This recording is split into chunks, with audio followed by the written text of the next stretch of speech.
गुरुग्राम से भाजपा के उम्मीदवार व केंद्रीय मंत्री राव इंद्रजीत सिंह ने आज रेवाड़ी जिले के 4 गांव में चुनावी जनसभा कर मतदाताओं से वोट की अपील करते हुए कहा, पिछले 10 वर्ष अन्य सरकारों के मुकाबले ज्यादा महत्वपूर्ण। 10 वर्षों में विकास कार्यों के साथ साथ देश की बड़ी है शाख।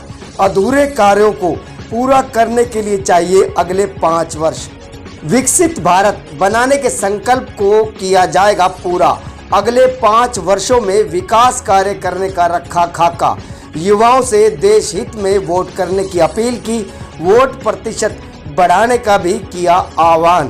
कांग्रेस की फर्जी उम्मीदवारों की लिस्ट जारी होने पर असली लिस्ट जारी न होने पर तंज कसते हुए कहा, अगर इस वक्त मैं कांग्रेस का उम्मीदवार होता तो मेरा सूख जाता पाँव खून।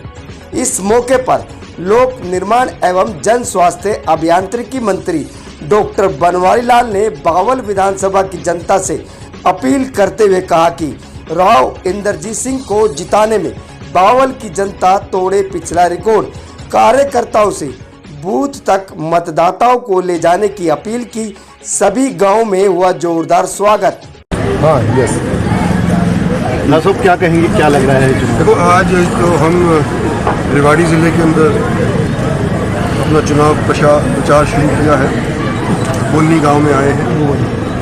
यहाँ पर अनेक गांव की सरकारी भी आई हुई है, सरपंच साहिबान आए हुए हैं और मेरे को कम से कम स्टेज के ऊपर 8-10 पगड़ियाँ अनेक गांव की तरफ से मिली है। इसका मतलब ये है पगड़ी का कि वो सारे गांव वाले हमारे को यहाँ समर्थन दे रहे हैं और ये समर्थन मेरे को नहीं, मेरी पार्टी को मिल रहा है, मेरे प्रधानमंत्री को मिल रहा है।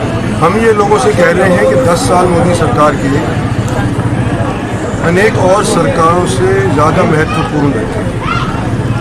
डेवलपमेंट भी हुई है, देश की साख भी बढ़ी है।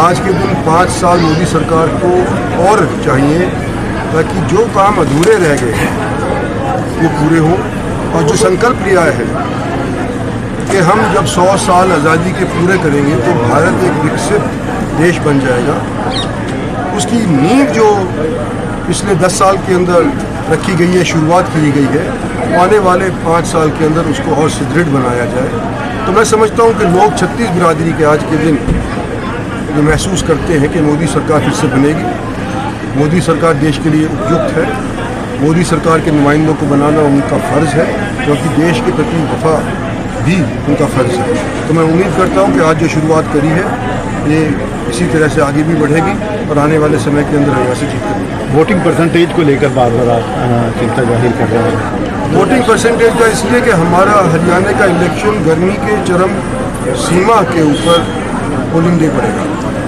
और हो सकता है टेम्परेचर कई बार तो बाज़ दफ़ा 50 डिग्री से भी ऊपर चला जाता है। तो इसीलिए पहले से ही लोगों को तैनात कर रहा हूँ कि गफलत में मत रहिए। राजस्थान के अंदर लोग गफलत के अंदर रह गए, 50% तक की सीमित रह गए वोटिंग परसेंटेज। तो हम चाहते हैं कि हमारे क्षेत्र के अंदर जहाँ से हमारे को ताकत मिलती आई है, मेरा खुद का ये ज़िला है, खुद का ये विधानसभा का भी हल्का है, तो मेरे हल्के के अंदर कम से कम 80% से वोटिंग कम नहीं होनी चाहिए और ये मैंने ड्यूटी अपने बच्चों की लगाई है, ये नौजवान पीढ़ी की लगाई है। कांग्रेस जैसे एम्स दिया, दूसरे संस्थान मिले, तीसरी पारी में भाजपा के साथ जो तीसरी पारी आप पूरी करने जा रहे हैं, तीसरी पारी का जो लक्ष्य रखा है उसमें क्या क्षेत्र के लिए, अपने लोकसभा क्षेत्र के लिए तीसरी पारी का क्या एम्स है, क्या देना चाहेंगे आप तीसरी पारी में? देखो, ये तो देखो हम देश के बड़े बड़े प्रोजेक्ट्स लाने की कोशिश करेंगे।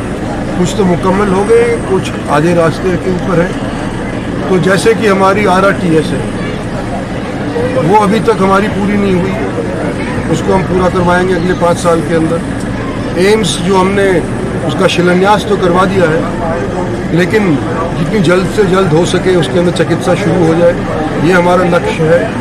हमारा जो गुड़गांवा है, जो सबसे समृद्ध ज़िला हरियाणा के अंदर ही नहीं, शायद नॉर्थ इंडिया के अंदर सबसे समृद्ध ज़िला कहलाया जाता है, तो उसके जो नए नए समृद्ध क्षेत्र हैं उसके अंदर तो मेट्रो चल गई थी, लेकिन जो पुराना गुड़गांवा जिसके नाम से गुरुग्राम जानते हैं, उसके अंदर मेट्रो नहीं चली थी। 5,500 करोड़ की प्रधानमंत्री ने फिलहाल उसका नींव रखा। तो ये सारे प्रोजेक्ट्स हैं जो हम पूरा करवाना चाहते हैं। हम उम्मीद करते हैं कि जनता हमको ये मौका देगी। फर्स्ट टाइम वोटर से ज़्यादा उम्मीद कर रहे हैं। फर्स्ट टाइम वोटर से न केवल उम्मीद कर रहा हूँ कि वो वोट डालेगा, ये भी उम्मीद कर रहा हूँ कि डलवाएगा।